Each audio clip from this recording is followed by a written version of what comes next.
Assalamualaikum warahmatullahi wabarakatuh. Dosen penguji yang terhormat, perkenalkan nama saya Asep Muhammad Salahuddin Karim, mahasiswa PPD dalam jabatan Angkatan Pertama Kementerian Agama tahun 2022, program studi Pendidikan Sejarah Universitas Negeri Jakarta. Pada kesempatan kali ini, saya menyampaikan praktek pembelajaran ujian kinerja pada hari Kamis 6 Oktober 2022 yang bertempat di Ban 1 Sukabumi. Pada kesempatan kali ini, saya akan menyampaikan materi teori masuk dan berkembangnya agama dan kebudayaan Hindu-Buddha di Indonesia. Terima kasih, mohon masukan dan koreksinya. Wassalamualaikum warahmatullahi wabarakatuh.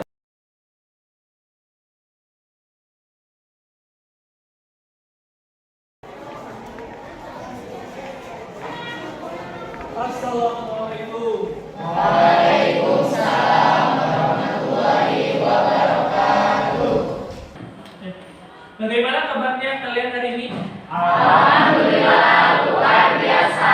Allahu Akbar. Alhamdulillah kalau kalian semua pada sehat. Mudah-mudahan kita selalu diberikan kesehatan oleh Allah Subhanahu wa taala. Amin. Baik, untuk kelancaran kegiatan proses pembelajaran kita, marilah kita berdoa kepada Juldan. Mohon untuk dipimpin doa.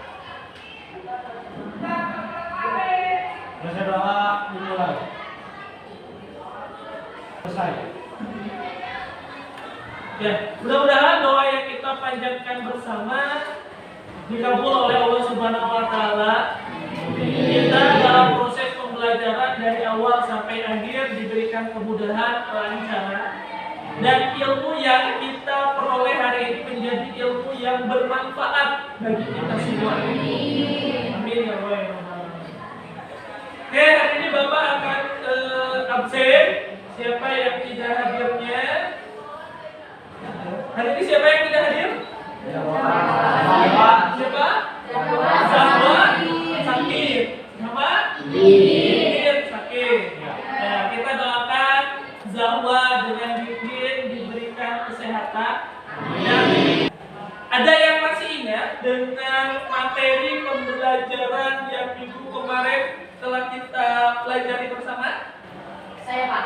Oke, silakan. Cinta. Menjelaskan mengenai tradisi masyarakat beraksara dalam mewariskan budayanya. Oke, ya, bagus, kasih aplaus untuk Cinta. Bagaimana masyarakat praaksara mewariskan budayanya? Silakan Pak Anda.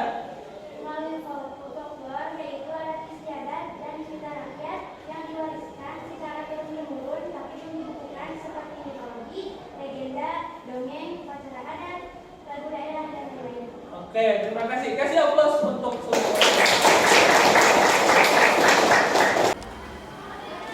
Tadi apa yang sudah disampaikan oleh teman kalian mengenai pembelajaran di minggu yang lalu, bahwa kita minggu yang lalu mempelajari tentang bagaimana caranya masyarakat praaksara menyampaikan tradisinya.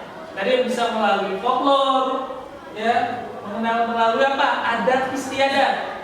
Kemudian ada juga melalui sejarah lisan, mitologi, legenda, ada cerita. Teman-teman, hari ini kita akan belajar mengenai bagaimana ya masyarakat Indonesia mengenal ajaran agama Hindu Buddha. Kira-kira menurut kalian bisa tidak agama Hindu Buddha tiba-tiba muncul? Bisa nggak? Nggak kan? Pasti ada prosesnya. Nah, hari ini kita akan melihat bagaimana proses masuknya ajaran agama Hindu Buddha ke Indonesia. Ya, dan dibawa oleh siapa? Sebetulnya, atau dikenalkan oleh siapa Hindu Buddha itu kepada kita. Nah, sebelum ke sana, seperti biasa, Bapak ingin memberikan motivasi untuk hari ini disampaikan oleh Nelson Mandela. Nelson Mandela menyampaikan mengenai pendidikan adalah senjata yang paling ampuh yang bisa kita gunakan untuk mengubah dunia. Artinya apa? Dengan pendidikan inilah kita bisa merubah tatanan dunia. Kalian adalah agen of change, agen perubahan. Indonesia 100 tahun yang akan, ataupun ketika Indonesia mencapai usia 100 tahun kemerdekaan, masa keemasan Indonesia yaitu periode kalian menjadi pemimpin. Ya. Nah, hari ini kita akan belajar ya dengan kompetensi dasar yang baru, ya, yaitu menganalisis berbagai teori tentang proses masuknya agama dan kebudayaan Hindu-Buddha di Indonesia. Ya. Kemudian ini ya tujuan pembelajarannya yang melalui problem based learning ya tentang masuknya agama dan kebudayaan Hindu-Buddha di Indonesia. Peserta didik diharapkan mampu kita menganalisis teori-teori masuknya agama Hindu-Buddha, ada Brahmana, Ksatria, Waisa, Sudra, ada juga arus balik. Bapak ingin kalian menyaksikan sebuah video.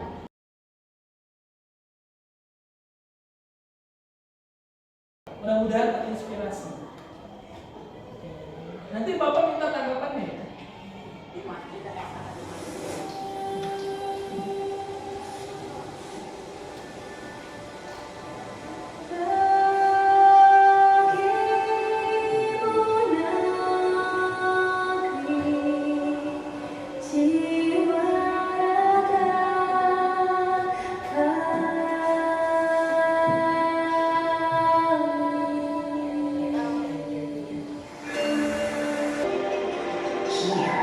Fascinating indigenous folkways live through the test of time, emphasizing the resilience of local creativity and vigor.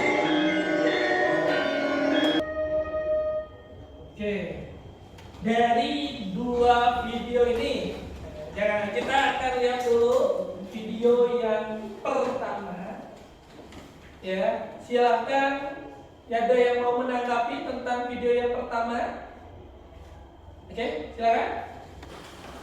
Video pertama mengenai Wonderland Indonesia, menampilkan budaya lagu daerah yang diaransemen dengan musik modern. Penampilan videonya seperti kayak lagi nonton film luar negeri kayak Marvel. Oke, ya kasih aplaus. Selanjutnya ada, oke. Video kedua menunjukkan budaya yang beragam di Indonesia, peninggalan budaya dan peninggalan sejarah di Indonesia. Ya, kasih aplaus lagi. Oh, tadi Bapak penjelasan, ada yang mau mengaitkan antara video pertama dengan video yang kedua? Oke, silakan. Budaya Indonesia sangat banyak dan beragam, 350 kelompok etnis budaya. Keberagaman budaya Indonesia sangat layak untuk dieksplorasi dan dikenalkan. Kaitannya yang pertama yaitu video yang pertama dari Alfirem, yang seorang anak muda Indonesia yang karyanya luar biasa dengan melahirkan Wonderland Indonesia 1 dan 2. Reaksi dunia internasional melihat video tersebut sangat luar biasa. Banyak reaksi-reaksi dari luar, ya, bahkan banyak yang merinding, tidak menyangka itu hasil karya Indonesia. Bahkan ada yang menanya itu dari studio mana, padahal mereka buat sendiri. Ternyata orang Indonesia lokal mampu membuat hal yang demikian, memperkenalkan kebudayaan Indonesia ke dunia internasional. Kemudian bagaimana ya proses agama Hindu-Buddha bisa masuk ke Indonesia? Ada yang mau? Silakan. Tunggu. Maksudnya Hindu-Buddha Indonesia berawal melalui jalur perdagangan. Sejak awal abad pertama Masehi sudah terjalin perdagangan antara Cina dan India. Ya, terima kasih, dikasih aplaus. Ketika mencari jalur yang lain melalui jalur laut, secara tidak langsung Indonesia ya merupakan daerah yang ada di tengah-tengah antara Cina dengan India. Ya, dalam perlintasannya mau tidak mau para pedagang dari India mau ke Cina harus singgah dulu ke Indonesia. Nah, di Indonesia mereka melakukan perdagangan dan akhirnya memperkenalkan budaya mereka. Baik itu budaya India maupun Cina, termasuk agamanya. Nah, dari situlah munculnya agama Hindu dan Buddha di Indonesia. Lantas yang harus kita pelajari sekarang adalah sebetulnya siapa yang menyebarkan, yang mengenalkan agama Hindu Buddha di Indonesia. Oleh kalian nanti cari ya dengan berkelompok materi-materi yang akan dibahas. Ada beberapa teori tentang masuknya agama Hindu Buddha ke Indonesia.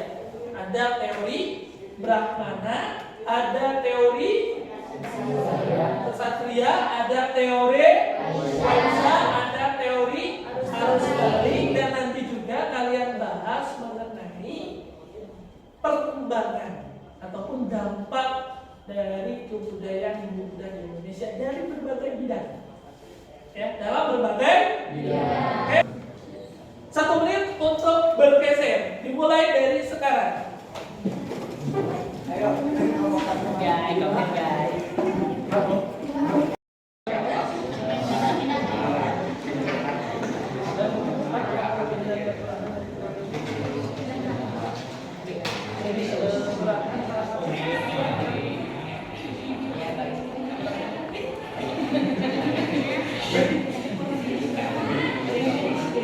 Tidak ada bukti bahwa koloni Jepang menjajah Indonesia. Ada wilayah Nusantara, bidang arsitektur, ada teknologi perkapalan, navigasi pelajaran, sistem pendidikan, bahasa dan sistem aksara, upacara dan tradisi.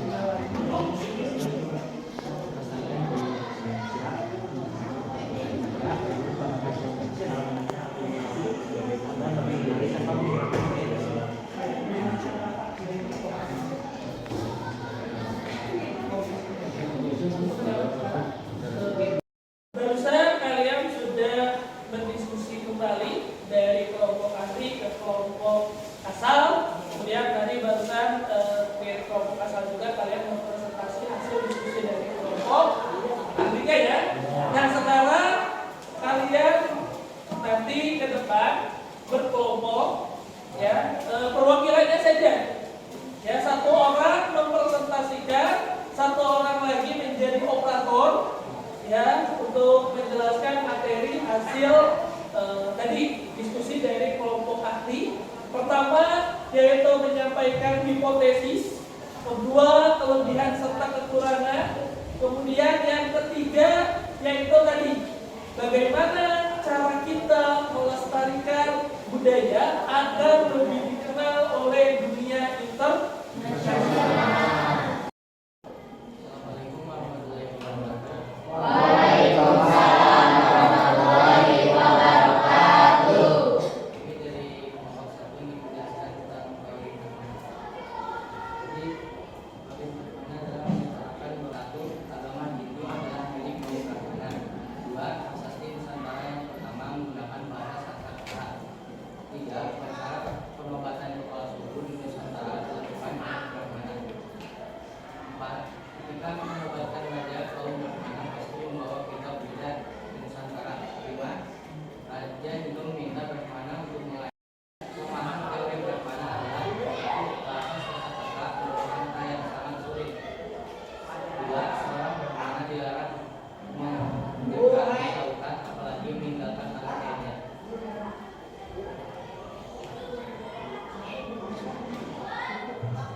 penyebaran agama Hindu menurut teori Brahmana?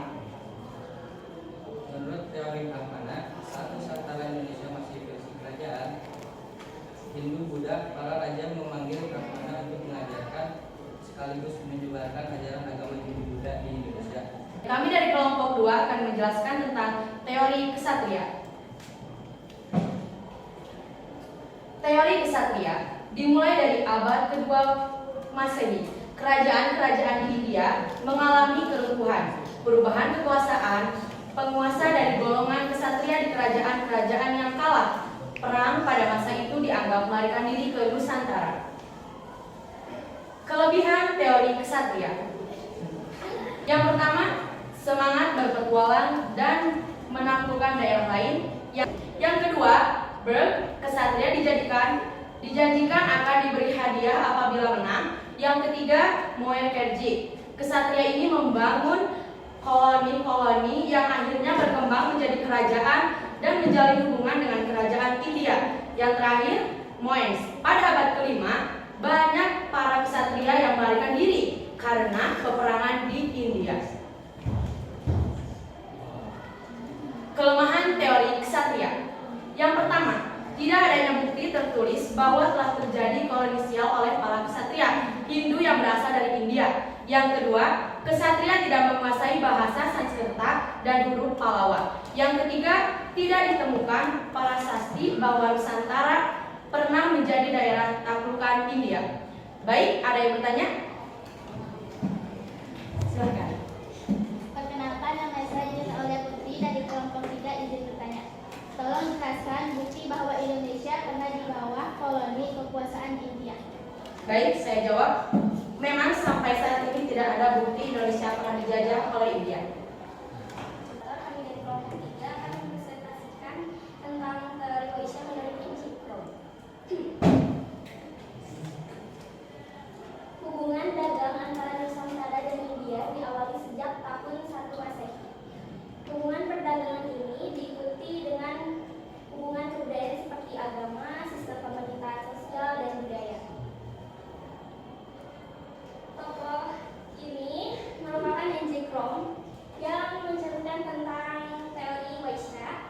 Kelebihan teori Waisya adalah sumber daya alam yang sangat banyak di Nusantara membuat para Waisya tertarik untuk berinteraksi jual beli di Nusantara. Adapun juga kelemahannya yaitu para pedagang termasuk dalam kasta Waisya tidak menguasai bahasa Sanskerta dan huruf Pallawa yang umumnya hanya dikuasai oleh kasta Brahmana. Cara agar budaya Indonesia dikenal oleh budaya internasional yaitu mengenalkan budaya ke kancah internasional melalui media sosial. Apakah ada yang mau bertanya? Kenalkan, saya Rita dari kelompok 2. Kenapa teori Waisya dianggap paling kuat? Menurut Enciklo, teori Waisya merupakan teori paling kuat dalam proses penyebaran agama Hindu di Indonesia sebab kaum pedagang merupakan golongan terbesar yang datang ke Indonesia. Sekian presentasi dari kami. Wassalamualaikum warahmatullahi wabarakatuh. Waalaikumsalam warahmatullahi wabarakatuh. Assalamualaikum warahmatullahi wabarakatuh. Waalaikumsalam warahmatullahi wabarakatuh. Kami dari kelompok 4 akan mempresentasikan teori arus balik. Nama saya Maesa dan sebagai narator, dan sebelah saya ada Pak Indonesia Pojok Putri sebagai operator. Dasar teori arus balik. Dasar teori arus balik adalah teori yang ditulis oleh F. Untuk fotonya kalian bisa lihat di belakang. Perkenalkan, nama saya Bella Oscar Ayunda dari kelompok 5 izin bertanya. Mengapa teori arus balik menyebabkan agama Hindu di semua masyarakat Indonesia? Jelaskan. Ini bangsa Indonesia sendiri yang berperan aktif di dalamnya. Orang Indonesia pergi ke India dan mendapat ajaran Hindu dan menyebabkan agama Hindu menyebar di Indonesia. Hindu Buddha terbagi dua, ada fisik dan non fisik. Pertama, wilayah Nusantara. Pada masa Sriwijaya, wilayah kekuasaannya meliputi daerah Melayu di sekitar Jambi. Di masa Singasari, wilayah kekuasaannya meliputi wilayah Pahang saat ini Malaysia. Lalu pada akhirnya wilayah-wilayah kerajaan yang terbentuk pada masa itu membentuk wawasan tentang wilayah Nusantara yang sebagian besar menjadi negara Indonesia. Yang kedua, bidang arsitektur. Pengaruh yang masih bertahan hingga saat ini adalah arsitektur pada bangunan di masa lalu. Beberapa bagian bangunan yang terpengaruh adalah pembagian bangunan di halaman, atap bangunan, dan gapura. Pembagiannya bisa dilihat di sini. Yang ada utama, ada madya, dan mista. Bagian-bagian itu bangunan pada rumah tradisional Bali. Lanjut. Yang kedua, non fisik. Yang pertama dari non fisik adalah teknologi perkapalan. Macam-macam bagian lambung kapal. Bentuk pertama atas adalah bentuk lambung kapal. Ciri khas lainnya adalah bentuk haluan dan buritan yang simetris. Tidak ada sekat-sekat, kedap air di bagian lambungnya. Tidak menggunakan paku besi di dalam pembuatannya, serta kemudi berganda di kiri dan kanan buritan. Lalu ada navigasi pelayaran, sistem pendidikan, lalu ada bahasa dan sistem aksara, lalu upacara atau tradisi. Sekian, ada yang mau bertanya? Baik, mau bertanya. Perkenalkan, nama saya Mesa dari kelompok 4. Izin bertanya, apa perbedaan kasta di India dan Bali? Mohon dijelaskan. Perbedaan kastanya mungkin tidak terlalu berbeda jauh ya. Kalau di Bali seseorang dianggap berkasta apabila dia merupakan keturunan kerajaan atau bangsawan. Terus di India seseorang akan dianggap berkasta apabila dia keturunan seorang kaum Brahmana. Apabila dia kaum Sudra atau kaum Waisya, dia dianggap tidak berkasta. Sudah cukup? Terima kasih. Sekian dari kami presentasi kali ini. Kami dari kelompok 5 akan mengundurkan diri. Mohon maaf bila ada kesalahan.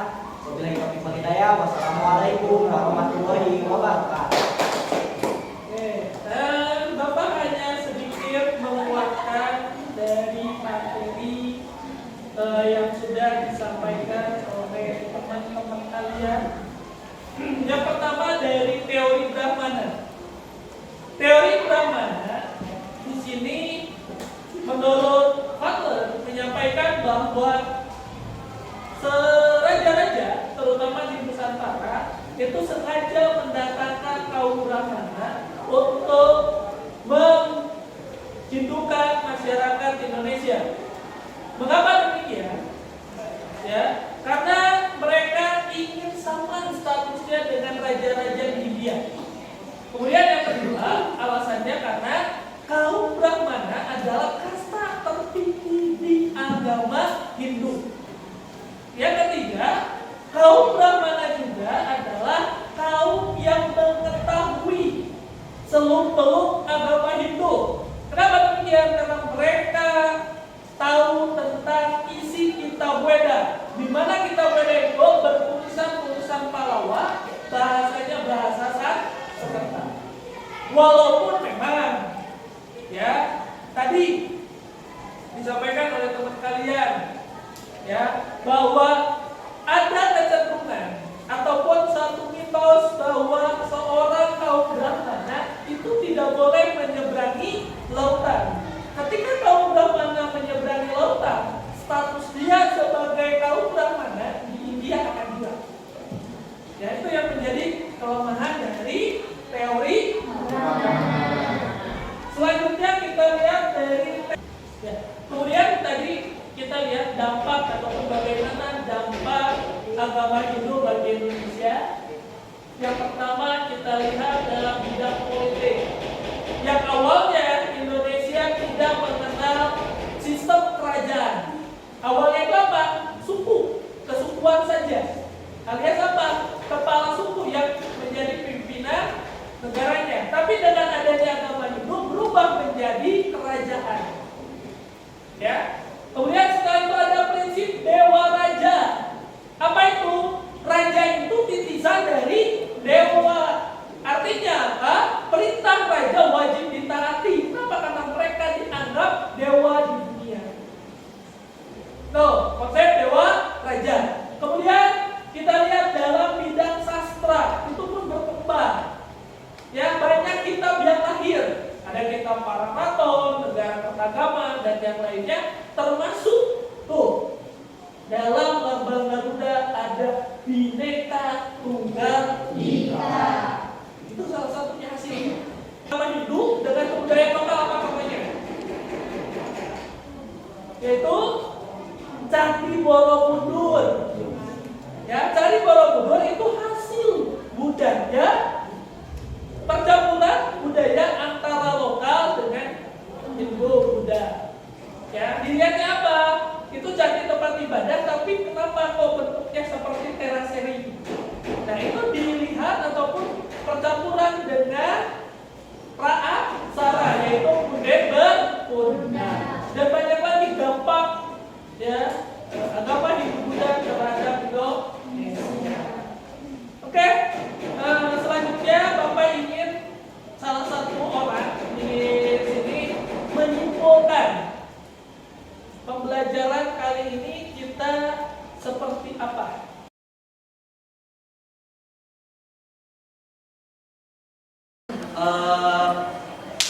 Kesimpulan yang dapat saya ambil adalah bahwa agama Hindu dan Buddha masuk melalui jalur perdagangan pada awal abad pertama, karena sudah ada ikatan perdagangan antara Cina dan India. Lalu di sini juga ada 4 teori. Yang pertama ada teori Brahmana, terus Vaisya, terus Satriya, lalu teori arus Bali, di mana masing-masing teori tersebut memiliki kelebihan dan kekurangan. Dan dampak-dampaknya banyak bagi Indonesia. Dampak dari Hindu-Buddha ini contohnya seperti penggunaan bahasa Sanskerta pada lambang Garuda, yaitu Bhinneka Tunggal Ika. Sekian. Oke, kasih aplaus untuk teman saja.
Jadi itu sedikit materi ya, kesimpulan yang bisa kita ambil ya. Tadi Bapak sudah jelaskan sedikit, kemudian dari kesimpulan dari teman kalian juga, barusan kesimpulan dari sebuah tayangan yang sengaja Bapak buat media supaya kalian lebih paham dengan materi tersebut. Nah, hari selanjutnya yaitu Bapak ingin refleksi dari pembelajaran kali ini. Pertama dari 1 sampai 100 dari gambar ini, kira-kira mana yang mewakili hati kalian? Oke, nanti yang gambar pertama acungkan tangannya, kedua, ketiga, dan seterusnya. Untuk gambar pertama silakan. Ya, yang gambar pertama, gambar kedua, gambar ketiga ada, keempat. Sekarang kita masuk ke evaluasi post-test. Silakan masuk ke web. Tadi alamatnya sudah Bapak kirim ke koordinator. Silakan koordinator. Atau kalian sudah masuk? Masuk belum? Sudah masuk belum?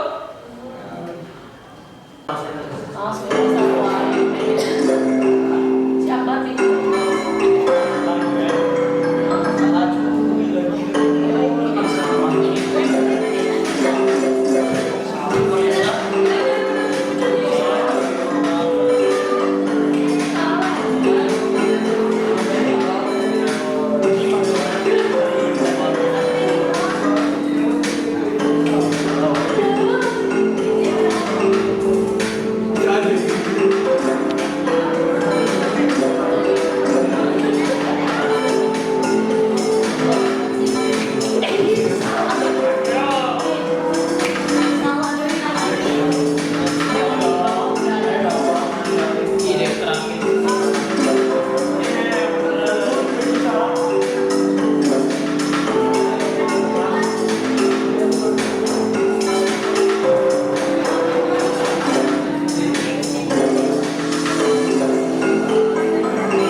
Ya, karena sewaktunya sudah habis, Bapak minta KM dan silakan pimpin doa untuk kegiatan pembelajaran kali ini. Baiklah, sebelum mengakhiri materi hari ini, alangkah baiknya kita doa terlebih dahulu. Kita doa dulu.